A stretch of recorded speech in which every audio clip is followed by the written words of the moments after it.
இப்போ டீ விலையில எவ்வளோ இருக்குங்க? எங்களுக்கு இந்த கப்பில் 10 ரூபாய் கொடுக்கும், 15 ரூபா. பாதாம் பால் 15, 10, காபி 10. காபி 10 ரூபா. டீயும் 10 ரூபா.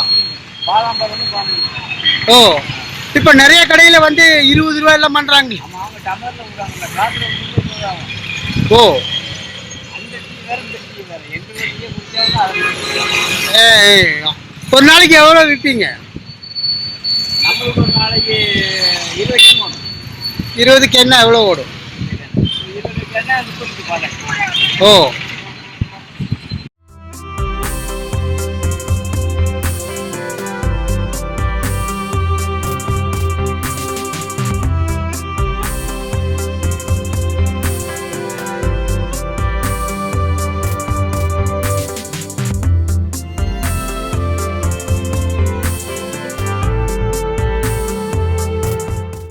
பிளே ஸ்டோர் மற்றும் ஆப் ஸ்டோரில் இருந்து பாலிமர் செயலியை QR கோடு மூலம் பதிவிறக்கம் செய்யுங்கள். செய்திகளை உடனுக்குடன் பெறுங்கள்.